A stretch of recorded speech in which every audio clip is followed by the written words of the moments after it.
And we are live. Welcome to the NBA Strategy Show. It is Friday, June 10th, Game 4 of the NBA Finals between the Boston Celtics and the Golden State Warriors. Hit the like button, subscribe to the channel, hit the notification bell so you know when everything goes live, and give a shout out to the man joining me for this show. That would be Ship My Money, Adam Scherer. Adam, how are you? Been better. It's 7 a.m. on the West Coast. Yeah. Not great. That's the only downside to not being on the East Coast is you don't have the same sort of schedule. Yeah, I love the being done at 4 p.m. Like games are starting at 4 and you have the rest of your day. I do not enjoy the morning shows on the West Coast. Do you think you would enjoy it if you were always out there? Maybe. Like obviously, like if you got accustomed to the right, I gotta just start early. I would enjoy it, except probably still not on like Friday and Saturday mornings when there was the Thursday and Friday night bar scene. Fair. You could probably schedule around that if you needed to. Yeah. Are you gonna watch tonight's game? No.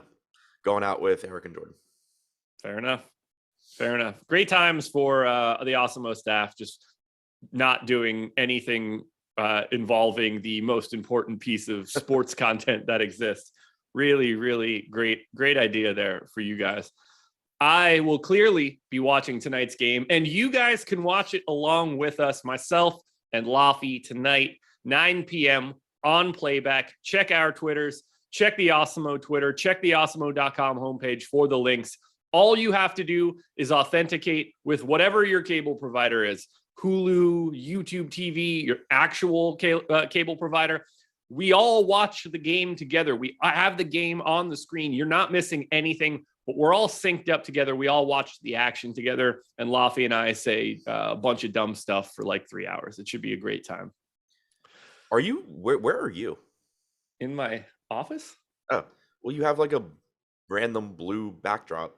So it's been this color for like a month and a half now, 2 months. Okay. Well, like I noticed it last show, and then obviously I noticed it now. I was off like last we hadn't done shows together for a while. That's true. But yeah, this is old now. Okay. Still waiting. I have like a furniture piece coming behind it, what? But like I've got I don't know what to call it. I don't like a thing that I could put shit on top of behind me, so it breaks up some of the monotony of just blue. But it's on back order, so still waiting for that to get in. Then I can hang my shit back up again and not have it just be this flat blue screen where it looks like I'm giving a hostage call. Yeah. Charcoal or blue, Mr. Digo? It's I don't know. Hold on. It brings out your eyes, man. Thanks, dude. Thanks. It is. Let's say Earthwise Blue. Valspar. Doing paint reads now. Can't beat it. All right, let's just talk basketball because we know. Well, before we do that, No House Advantage, presenting sponsor of this show. We're going to touch on them in a little bit, but I don't want to skip it out of the gate. Let's just talk about this slate. I think that's the easiest way to do it. We're already on to game 4. We kind of know where we're starting. We're going to talk about the Golden State Warriors to start this one off. We could start with guys like Steph, Clay, Draymond, Wiggins. We know they're playing time. Those guys aren't going anywhere. I think that we could wait a little bit here. I think the most interesting piece of information starts with a guy that I believe hurt you 2 nights ago, certainly hurt me in all of my best lineups, and that would be Gary Payton. He's 3,200 today, and he's sort of barring any blowout or barring any major rotational change for Golden State, there's no value in this series. There's no pay down, excuse me, where you're getting the 1K guy, at least as of now. Do you think that Gary Payton can see a slightly increased role off of game number 3? Does he become like the value play du jour for you? He's 19% owned at the utility, which is very interesting to me, but I just don't know if they're going to unlock Iguodala, Bielitsa, Kuminga, Moody. Do we get that 1K guy, or is Payton the floor now? I think it's pretty much Payton. So not the floor in the sense where, like, sure, you can hope you get a few minutes from Bielitsa. You can hope you get a few minutes from Iguodala, but even though he only played 11 and a half minutes last game, I still think the rotation was like more. This is gonna. I don't really know how to word this, but like it was more favorable for Peyton than for like any other cheap guy. Even though he played fewer minutes than I thought he would. Like I thought there was a chance he'd get into the 20s again. I kind of thought the floor was like 14, 15, 16. He only got to 11 and a half, but you basically didn't have Iggy in the rotation until the very end of the game. Bielitsa played 3.5 minutes. So like I had expected the Iggy / Bielitsa combo or one of them to play like 10, 11 minutes. They played less than I expected. And it's not like Poole played a ton. Like Poole played 24 minutes, including garbage time.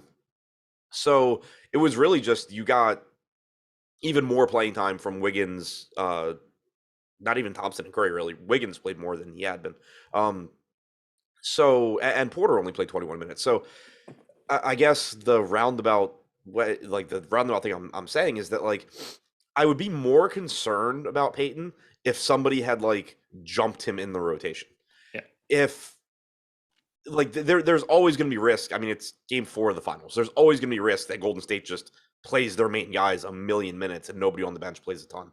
But when you think about these value guys, I would still say based on the rotations that we saw, Peyton's the most likely out of any of them to play a lot of minutes for one reason or another. I'm with you there. If he's 19% owned, he's going to be a problem for me tonight. I'm just going to have a shit ton of him because I don't know that we unlock any 1K guys to change this entire slate. And if we don't have anybody below Peyton, he becomes just the guy that I have my eye on. When I ran my sim earlier today, Gary Payton, it's 30. Like if you get 14 points out of Gary Payton, there's probably like somewhere in the neighborhood of like 40% chance that he is in an optimal lineup at that point in time. So that's sort of the cutoff that you're looking for. If you think that he can get to 14 fantasy points, then he's probably going to be the value play you need, just given the way the high salary guys pull any sort of fantasy points in this series. Like, do you expect to go lower than Peyton? Do you expect to go to Kuminga, Iguodala? Because this is game 4 now. This is 2 straight losses for the Warriors. Generally speaking, we would expect some sort of roll of the dice from Kerr. Yeah, I don't hate the idea of, especially if you're playing like, 150 lineups, of kind of just, and it's something I was doing in previous series that I talked about, just throwing a few minutes to Kuminga, Moody, like any of these guys. I don't think that it's like greater than 50% that any of them play, but they're just not going to get any ownership. And if any one guy on the slate that is 1K plays 8, 9, 10, 11 minutes, they're probably optimal. So It's a situation where you can kind of put yourself in a position to, you're going to be wrong a lot because I just saw Antoine Murphy in chat say Kuminga plays over Bielitsa. Hasn't been the case all series. That's not the most likely outcome. Certainly could happen though. And if it does, Kuminga's 1K and 2% owned, and congratulations, you're at the top of the tournament competing for first. So from that aspect, I think it's not a bad idea. There's no value. So like it would be different if you had, let's say Gary Payton for some reason was 1K or Peyton Pritchard was 1K. Then there's like, it becomes more difficult to just like gamble on guys that probably aren't going to play. But when that's not an option, it makes more sense because, we don't know what the rotation is going to be. You're kind of just guessing based on previous games, so I don't think that the most likely outcome is that any of these guys play, but it's certainly greater than, 0% or 2% or 3%. Yeah. I'm very curious to see what Golden State ends up doing with the rest of this rotation, because the minutes to Peyton are, to me, the biggest wild card. Like Jordan Poole's already 5,800. That's a really tough sell. Not to say that he can't get hot and play well, but he's already priced like he has to get those minutes and play well. So I don't have much to add there. I think Otto Porter's minutes are limited. I think there's only so much that he could actually be out on the floor. So it's hard for me to see him taking that leap. So it's either Gary Payton gets more minutes or the 5 main starters start playing 42, 44, something along those lines. Or, and this one is out there and I don't entirely know if they're going to be able to do it from a spacing perspective, do we get more Looney now? It's hard to say. I mean, like he played even less last game than he had been. I know. I don't know if that. I don't know what. But it's weird. I mean, like you have Udoka coming out and saying like our advantage is playing with size, and then you have Golden State playing even less Looney. Yeah, I was very surprised to see Looney's rotations. Very, very minimal. Didn't step on the floor in the fourth quarter. Just under 17 minutes. He was basically coming out there for like 3 or 4 minute rotations and then coming back out. Is that the place where we can get different? A place where people aren't totally looking, but he's already 26% owned. He's as owned as Jordan Poole. I think there's more upside in Looney than there is in Poole.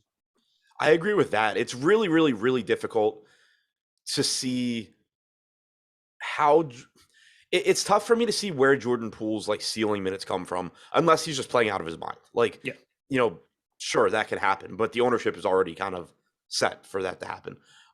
Looney, from a rotational standpoint, you could see just kind of pick up more minutes matchup wise, maybe. Not saying that like it's the most likely outcome, but it's easier to see where those minutes come from than it is Poole. Because with Poole, you like in a playoff series, he's never going to be the guy on the floor that you want to have the ball in his hands and you want to score. Right. He's a defensive liability. You have Peyton back that if you are playing from ahead, is a much better defender. So I think from a game plan standpoint, it's easier to say like, oh, the Warriors would like Looney to play 10 more minutes tonight than Poole, basically, is the way I think of it. Yeah, I think they can make the strategy call to play more Looney. The way that Poole plays more is if the shot's falling. It's right. There's no mechanism where like Jordan Poole's doing more of the little things. He just doesn't have those little things in the bag. Right. And then the other thing, like even if Poole's playing really well, if they're winning, he's still not in the closing lineup. No. Oh no, he's totally done. Right. So and I guess to reiterate the 1K talking point, because a lot of people in chat are saying, Kuminga, they're whatever talk shows are saying Kuminga is going to play, blah blah blah. The other issue there is you can't just say, oh, this guy's going to play. You have to figure out where those minutes are coming from. Yeah. Look at Golden State's rotation last game.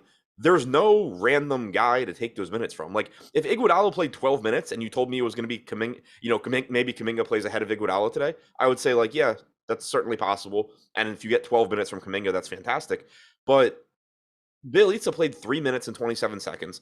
Iguodala played 2 minutes and 9 seconds. Kuminga's not taking minutes from Jordan Poole. He's not taking minutes from Gary Payton. There's no real reason to think he's taking minutes from Kevon Looney. It's much more likely Golden State just runs a very, very, very condensed rotation than they decide Jonathan Kuminga is what they've been missing. Yeah. If you want to tell me that Kuminga starts the second quarter in that Bjelica run, sure. I'm more than okay with having that sort of discussion. But generally speaking, raw rookies probably not going to be the difference maker in game 4 of the finals. Right. The only way that, and like at 1K with the lack of value on the slate, if Kuminga plays 5 minutes, it's certainly possible, depending on what other guys do, that he's optimal. He's only going to need like 7 or 8 fantasy points. Right. But the only path to somebody like that really getting minutes is like Draymond Green foul trouble / ejection. Yeah. Which is obviously like, we're not talking about like a logical path any longer. Like clearly that can happen, but we're then game planning for a very different game if he's just simply not on the floor any longer for any sort of possibility. Okay, and so Antoine Murphy is right. He said Kerr has done it on 2 other occasions where a guy didn't play the previous game and randomly gets 20 minutes, blah, blah, blah. Gary Payton was hurt. Otto Porter's been hurt. Draymond Green in previous series was in massive foul trouble / getting ejected very early in games. There is no chance by design Jonathan Kuminga is playing big minutes tonight. It can happen, but it's going to be somebody gets hurt, somebody fouls out, somebody gets ejected. That probably obviously would be Draymond Green being the somebody there. There is no chance that Steve Kerr's big adjustment tonight is giving Jonathan Kuminga 20 minutes. No, not at all. Not at all.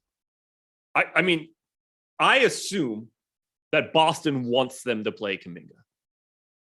So that's why I don't expect to see it all that much, other than if he's the alternate to Bjelica. Right. You just don't see raw rookies do that well. Like, no matter what we think about what Kuminga is going to be moving forward, he is not a good basketball player right now. Like, that's he just isn't. So, and it's just, I mean, that changes nothing for DFS because the salary is a completely different discussion. Right. Yeah, and to me, it's really just like you have to figure out where the minutes come from. What are they going to do? Give Draymond Green minutes to Kuminga? Absolutely not. No. Kevon Looney minutes to Kuminga? Why would they? Why wouldn't they just give Looney more minutes if anything? Like if they're trying to go that route. So, that's the thing that and again, this from a DFS standpoint, Kuminga, if he plays 4 or 5 minutes, certainly can get there. But if you think that Kuminga is going to go out there and just like be some massive part of tonight's rotation, you have to figure out where those minutes are coming from. And I think you're out of your mind if you think it's anybody that played 20 plus minutes last game. I'm with you. Do you see anything in Clay, Draymond, Steph, Wiggins that you want to point out?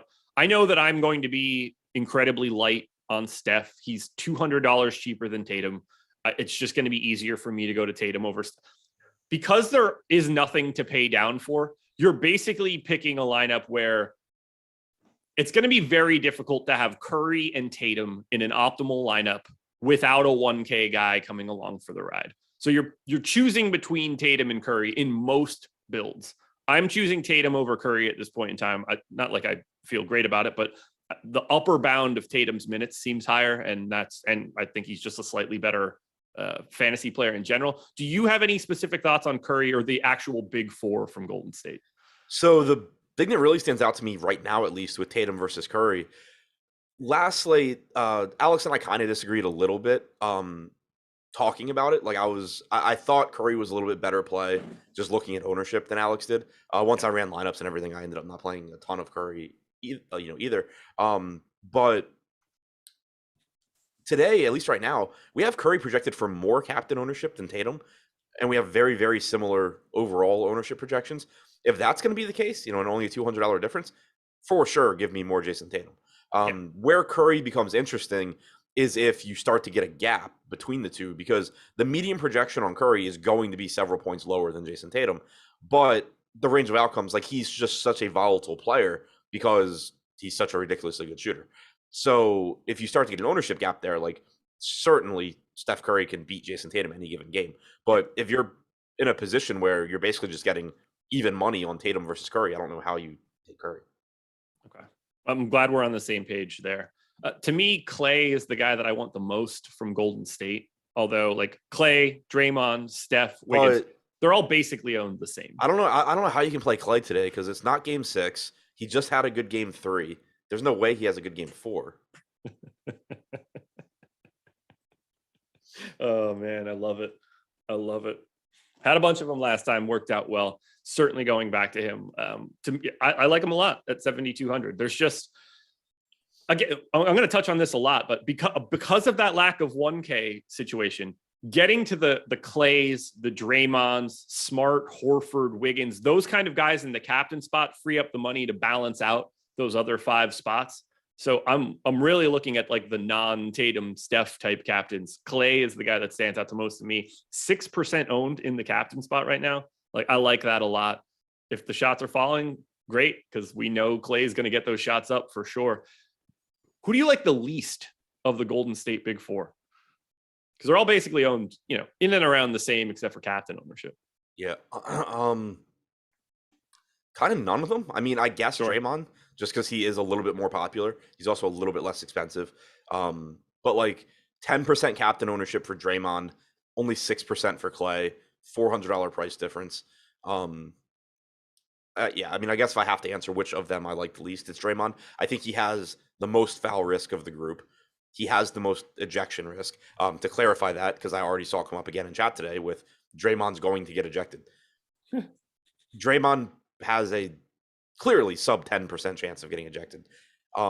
If you were to sign him like a 5% chance of getting ejected, that would probably be like the highest ever in any single game chance of somebody getting ejected. Like it's possible. It's greater than 0, but it's not anything that is likely, remotely likely to happen. He's not getting ejected down 2-1. Right. The bigger issue with Draymond is the foul trouble. And that's something that, just reflects in his average playing time. So that's why I would say him a little bit behind, Thompson and Wiggins. Just it's harder for Thompson and Wiggins not to play 38 to 40 minutes than it is for Draymond. Is there anything else that you want to touch on the Golden State side of this one? Like, we haven't really said Wiggins' name. I don't think there's anything to say. Like, yeah, there's kind of like nothing to say there. Like, it's a positive last game, and I think this was to be expected, but it was good to see. Wiggins played 40 minutes. In game one, he had played like 35 or 36, despite it being a competitive game. It was one of those situations where I was pretty confident that as the series goes on in competitive games, you're getting 40 minutes from Wiggins, but it was certainly nice to see. If you guys think that the Boston fans are under Draymond's skin, you guys are out of your mind. He loves this shit. This dude is made to have, like, the idea of him going into Boston and being like the villain and then being the hero in Golden State. It's perfect. Draymond's not a dumb guy. He loves it. He's not saying all the shit he says if he doesn't want people to react. Right. It's entertainment. He's making the product more entertaining. This is pro wrestling 101. This is, for those of you that watched wrestling in the 90s, this is Bret Hart being a giant heel in the United States against Stone Cold, then going and doing a show in Calgary and being the most popular thing in the history of the world. That's all this is. Yes. He loves Is it bothering Draymond's wife? Probably. Sure.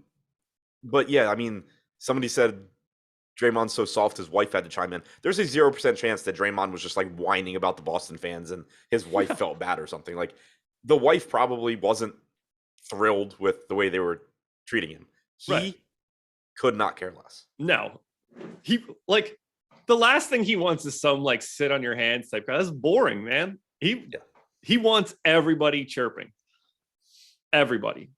Look, it's entertainment. And he gets it more than most.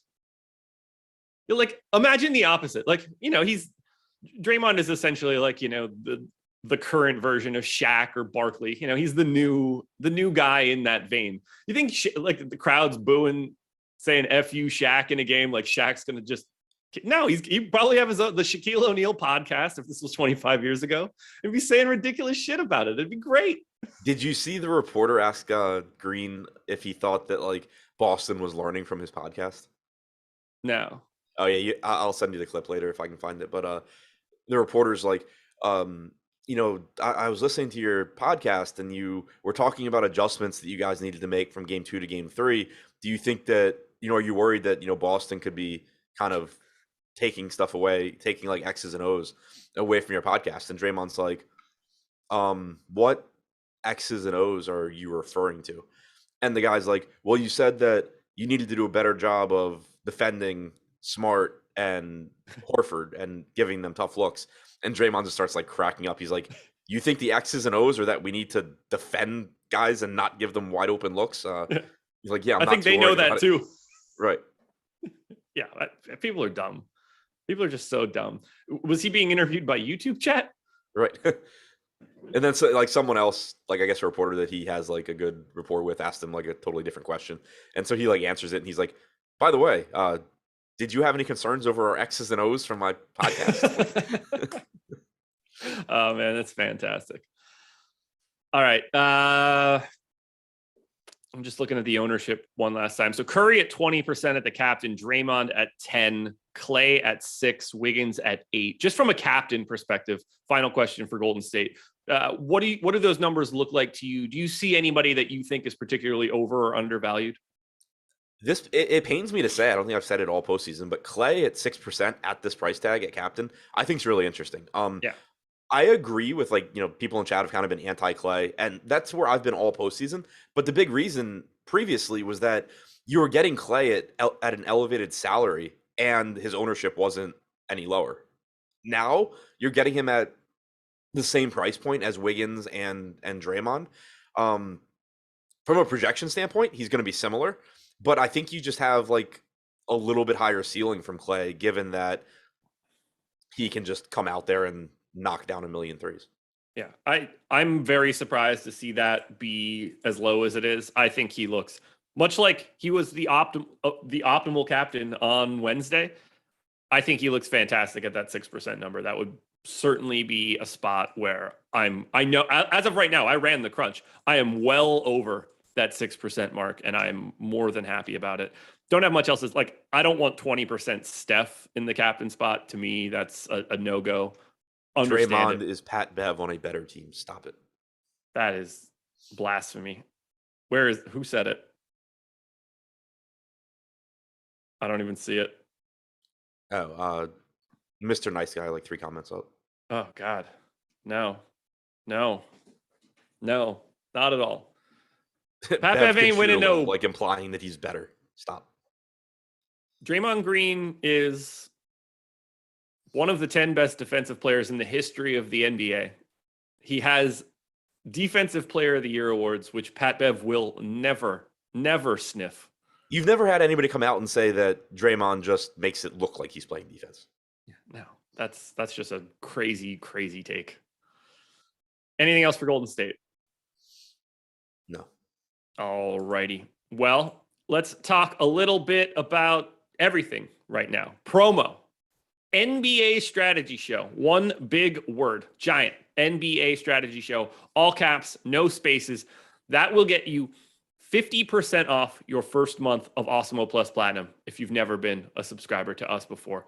Take advantage. Guys, the amount of stuff that we have behind the paywall is staggering. Projections, ownership, Discord, lineup builders, top stacks, top pitchers, top golfers, top fighters, all sorts of stuff across every single sport. That's what this promo code gets you. It's not just NBA because it's the NBA strategy show. It covers everything. You get it for 50% off.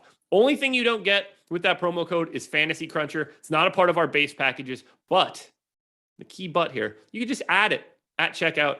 That simple. No fuss, no muss. You can just simply get it as a paid add-on. We've got high stakes ownership projections for the playoffs as well, so make sure you're checking that out too. And then we have to talk at least a little bit about the presenting sponsor here, No House Advantage. This is 100% peer-to-peer. They've got 500 plus props offered every single day. You can get a $25 deposit bonus when you sign up using the promo code Awesemo. This is the key piece for No House Advantage. These props don't change throughout the day. So if there's news, it's not as big in the finals because you're rarely getting guys ruled out that matter. But just for any sport in general, you don't have to worry about the prop changing. So there's possibilities where you get basically free squares. Like a day like today, guys like Gary Payton Jr. or the third or whatever he is. The second, he's the second, isn't he? Yeah, whatever. I hate it. I can't tell you. Gary Payton, the not glove, 7.5 points, 3.5 boards, 1.5 assists. The mitten.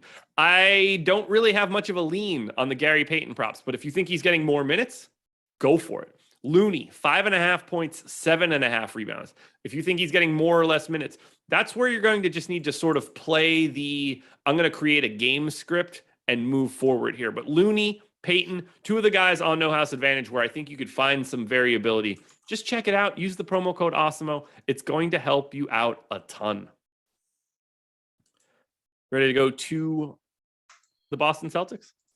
Yep. So I don't have much to say about Boston because at this point, I think this rotation is about as set in stone as we're going to find.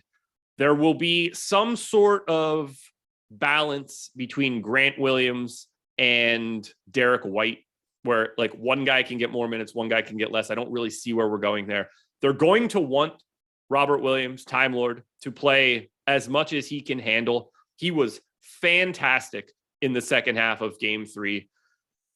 Don't have any concept of how healthy he can be. There's obviously hiccups in his knee right now, but just looking at Boston in general, I don't have anybody to me, we can't have the same discussion we had about Golden State that we had with Boston. Is there anything that you're paying attention to with regards to the Celtics rotation? No. And one reason is that last game they did exactly what I said I thought they were going to do. At least, at some point in the series. Daniel Tice got out of the rotation. I don't know why they would bring him back. Someone just asked if he was going to get minutes today. Like, it's greater than 0%, but I don't know why he would. Like him getting minutes didn't really make sense in the first place. They kicked him out of the rotation. They won the game. There's no. It's not like Boston. It's not like you're expecting Boston to make some sort of adjustment here. They just won the game. Like they're good. So there's no reason to expect Tice to be in the rotation. I expected Pritchard's minutes to start coming down. You had seen him play a lot of minutes or relatively a lot of minutes in the first two games. But game one, you had Smart basically not play the fourth quarter. Game two, you had the blowout. I expected that you were going to start getting, 9 to 10 minutes from Pritchard. So there's no adjustment I need to make there. Derek White, I think you could still certainly get more minutes from. I think on average, I would still project around 28 minutes from White. But there's not any guy sitting on Boston's bench where I'm like, oh yeah, maybe maybe he ends up being the key piece today. Like those guys don't really exist. Yeah, I think we're on the same page here. I'm pretty light on Derek. I'm certainly light on Grant Williams. Would I be surprised if he played more minutes? Absolutely not. Like that, we know who's playing. Would I be surprised if Grant Williams turned somebody else's minutes became Grant Williams? No. Would Grant Williams get more minutes if Robert Williams happens to get hurt? Yes. Is that likely? Potentially. It's the only place where minutes are coming from. Right. Right. Yeah. Like without fouls or anything else, Horford's not playing less minutes. He only played 30 last game as is. I think he actually probably plays more minutes. Smart, got back to his 39-40. I had said on the show with Alex prior to the last game, you just can't look at, like, even though he, barely played the fourth quarter in game one, then you had the blowout in game two. You can't look at Marcus Smart and say anything but in competitive games, they want him playing 38 to 40 minutes. So you can't realistically take those minutes away. Tatum and Brown certainly aren't losing minutes. It's really just, is Robert Williams able to play 25, 26 minutes? If he is, you're looking at a very similar rotation in the last game. If he's not, it opens the door for a little bit more Derek White / Grant Williams. Derek White already at 6K, which makes things pretty difficult. You get guys like Time Lord at 1% in the captain. I love that because if things break correctly, they want him to play 26 minutes or something along those lines. And if he's doing that and blocking, and he had 7 stocks in the last game, it was just a terror defensively. So I like the idea of getting to Time Lord as a captain option. To me, Jason Tatum, the best play on the slate. Happy to pay up to the 11-2 mark. I want to get there ahead of Curry. I have him in basically everything. So I'm happy to go there. Who stands out most to you from Boston? I'm with you on Tatum. Kind of mentioned it in the opposite direction when we talked about Curry, but with the way ownership looks right now, I think it really pushes up Tatum. Brown looks good. Like he's getting 46% ownership, 10% captain ownership, but he does give you that discount off of Tatum and Curry. So obviously I haven't built lineups yet, but you can probably make some really interesting lineups where you just play Jaylen Brown at captain and maybe play Tatum, maybe don't. Get a lineup where you just have guys that are definitely going to play mid 30s plus in a competitive game and don't even worry about the Kuminga, Peyton, Bjelica, Iggy bullshit that everybody else is going to be trying to get to. You probably can make some pretty interesting lineups that way. Absolutely. I'm pretty neutral on Jaylen Brown from an ownership perspective, but I'm heavy on Tatum. I'm heavy on Smart. I'm heavy on Al Horford. I'm heavy on Robert Williams. I'm heavy on Boston again. Not as heavy as I was heading into Wednesday's game, but still over on Boston. I think it's just easier. It's more comfortable to get to Boston. You got to take more chances with Golden State. I guess to just better articulate what I was saying, if you put on DraftKings, if you put Jaylen Brown at captain, you have $7,060 per position. So that pretty much means you can live in the Draymond Green, Klay Thompson, Andrew Wiggins, Horford, Smart price range. Robert Williams at 6,200. If you put Jason Tatum at utility along with Brown at captain, now you're down to $6,025 on average. So Robert Williams is even more expensive than that. You're looking, at the White, Poole, Porter, Grant Williams, those guys being pieces that you're obviously going to have to get to in order to make your lineup work. So you kind of get, I think, even though you're missing probably the highest scoring player on the slate, I think you get a different build and a still pretty high upside build if you just if Jaylen Brown's your captain and most expensive player. Yeah, if you're going to go to Tatum, or if you want to just say you have Steph as well when you have Brown at the captain spot, you probably need Gary Payton. or a pay down option somewhere. It's going to be hard to make that lineup otherwise.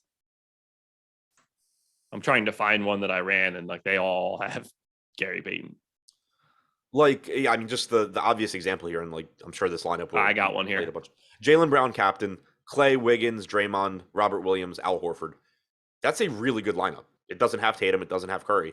But given the lack of value that we're expecting in this series, that's a really, really good lineup because realistically, I think Tatum can be the highest scorer, and you don't even need him as long as you don't get any of those cheap guys playing any sort of substantial minutes. The highest ranked lineup that I had with Jaylen Brown at captain that doesn't include Marcus Smart, or doesn't include Jason Tatum or Steph. I like all of them, honestly. It might be one of these might be what you read off, but the three highest ranking lineups that I had were Brown, captain, obviously, Smart, Wiggins, Thompson, Draymond, Derek White, Smart, Horford, Thompson, Draymond, Poole, or Smart, Wiggins, Thompson, Draymond, Poole. Like any sorts of combinations there are leaving out Tatum. They're leaving out Steph. You're spending close to your salary cap and getting just a completely balanced lineup. They all showed up quite highly ranked for me. I like those builds a lot. And so one thing I want to point out, I saw it in chat. Somebody said last game there was no Tatum or Steph in the optimal lineup. So when you're looking back like that, for one, you want to keep in mind what they actually did. Your takeaway can't be or shouldn't be that they weren't in the optimal lineup, so you don't need to play them today if they had bad games. And last game, neither of them was very good. Like 49 points from Tatum, 44 from Steph. That neither of those are big games. So like it's more so, or it's at least partly they didn't play well, so they weren't in the optimal lineup. That doesn't give you any useful information going forward. But it is worth noting, and today I think is it reminds me the most of last postseason. Like last postseason, I was able to make a pretty good amount of money just by like not playing crappy 1K guys that everyone else was playing to force in the most expensive guys, going more balanced, like basically playing a completely opposite strategy to what you do during the regular season, because teams are playing condensed rotations. They're not trying to give these guys more minutes, and the cheap guys are getting ownership. So from that standpoint, when you have really, really tight pricing like this, it does, and I'd said it, and I agree with the point in chat, it does make it more likely that the top scorer isn't actually in the optimal lineup, because if the top scorer is Tatum, getting to him means you kind of have to play like Gary Payton or one of the 1K guys, and there's a decent chance that none of those guys do anything and they get massively outscored by Klay Thompson, Horford, Smart, whoever. It's a fascinating set. I don't know if I'm sure you didn't know this. The top 5 optimal lineups on DraftKings were 5 different captains. See, that's really interesting, and to me, that's ideal from a just playing and enjoying it standpoint. Yeah. Clay was in the actual optimal. Marcus Smart, Jaylen Brown, Andrew Wiggins, Robert Williams. They are the 5 captains. They were all within 2 points of each other, but they are the 5 most optimal lineups, all 5 different captains, before you double it back up with Robert Williams. And then the 7th lineup is actually Al Horford. So there's 6 different captains in the top 7 lineups from this past game. And that's why we're talking about how if we're not unlocking a 1K guy, then we're probably going to see that sort of scenario where there's ambiguity at the top, especially if it's not Steph or Tatum being the guy that gets to that captain spot. Right. Like kind of pisses me off I didn't make more money than I did given that. But like my big strategy, I guess, suggestion last slate was that I really liked the idea of being overweight on these mid-range guys at captain. And obviously it worked out. Even more so now, though, because last slate I loved Gary Payton. And I guess that goes hand in hand with why I didn't make more money. But I loved Gary Payton. So to me, it was easy to still get to those pay up guys if I wanted, in some lineups. But even more so today, like if Gary Payton plays 10, 11 minutes, like that's not going to be a great value piece for you either. So I just really like getting to these mid-range captains. They're still not getting a ton of ownership. And you can even go a little bit further down. I mean, Robert Williams at 1%, at captain at 6,200.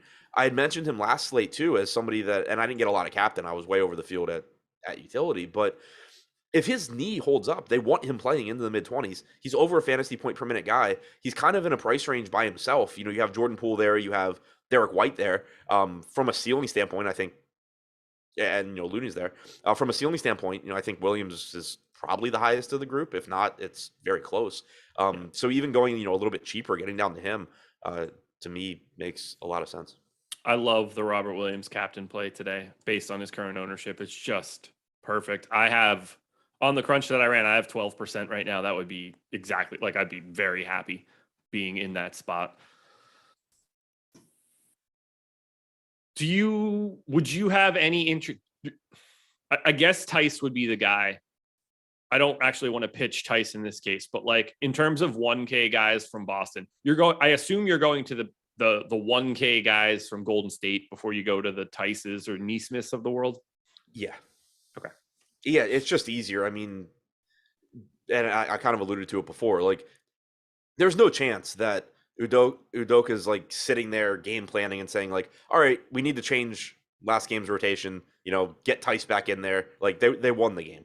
There's a much better chance that Steve Kerr has some 1K guy that he plans on playing tonight that he hasn't been. Whether that's Kuminga, Moody, whoever. Anything else that we need to touch on here from the Boston side of this one? I don't really think so. I mean, so I guess the Al Horford piece is worth talking about. He didn't play a ton of minutes in games 1 or 2. Game 1 was competitive. Game 2 wasn't. Udoka talked about trying to shave minutes off of Horford early in the series. I think, and right now he's projected for 8% captain ownership, 43% actual ownership. So we're not getting a situation where he's not getting ownership, but I do think that as the series goes longer, you start getting more minutes from Al Horford. I completely agree. They have an extra day off between these next 2 games, so you can feel pretty good about like letting him rip on a day like today, especially playing reduced minutes in game 3. Like he should be ready to play 38 to 40 minutes today if necessary. Right. And like he even referred to that in his presser prior to game 3, when he said that he had been trying to, shave some minutes off of Horford because he played so much last series. He still was like, but we're still evaluating rotations and all of that. The way I put it prior to last game was you shouldn't read into those comments or read into the playing time that Horford's gotten so far and think that it's like predictive, because there's no chance that Boston is going like, all right, man, we played Al Horford, 38, 40 minutes. We played him a lot of minutes in the conference finals. Now let's rest him up in the actual finals. Like if they need him, he's playing a lot of minutes. They wanted to kind of ease him in. But as you get into games, 4, 5, 6, 7, like they're not going to be looking to take minutes off of Al Horford. No, you're not saving those minutes for next year. That's for sure. Guys, schedule for the rest of the day. MLB strategy show coming up after this at 11 a.m. MLB live before lock coming up at 5:45. And then the NBA deeper dive is back at 7 p.m. That will be Adam and Laffy. Maybe I'll pop in at the end. We shall see. NBA live before lock then at 8 o'clock. And at 9 p.m. on playback, myself and Laffy watching the game. Make sure you're coming along and watching with us. We had an absolute blast. We watched the entire game on Wednesday. We're going to do it again so long as it's competitive. Join us for it. NBA ownership projections are free for today. Very big asset if you're playing NBA Showdown, so make sure you're checking them out. MLB top stacks are free, probably my favorite tool on the site. And MMA rankings are free. Also, check out the process. I posted that earlier today. I took a look at the best contests for UFC 275 this Saturday. Already got them in right now, but there's still plenty of room to get into those contests if you want to do it. And you could use our MMA rankings to help you out. Adam, who wins tonight? Boston. Goes to 3-1.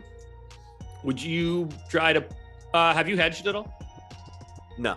I bet Golden State game 1, so obviously lost that. Sure. Tried to bet Golden State third quarter game 1, which would have been a win, but DraftKings decided they couldn't confirm my location for that bet, so that was not ideal. But no, I didn't hedge. You put a small amount on Golden State if Boston wins tonight, just because the series line is probably pretty huge at that point. I mean, I can't. Like, can't bet in LA. Can't bet in Maryland. Oh yeah, shit. Never mind. Well, good luck. Ride that one out. Yeah, I mean, could go to the casino, I guess, if I wanted to, but yeah, that's fair. I mean, from an entertainment standpoint, I would like the Warriors to win tonight. I want Game 7. I want to go to Laffy's house for Game 7 and do a live playback watch, which would be just really, really fun. Yeah, that would be entertaining. Yeah, that would be a good time. I've been kind of torn on this series. Like, obviously, I want Boston to win because I would like to make $5,000. But sure, I like Golden State more than I like Boston. So, like when they won Game 2, it was kind of like, cool. Like, I would rather the Warriors win, but also I would rather get paid.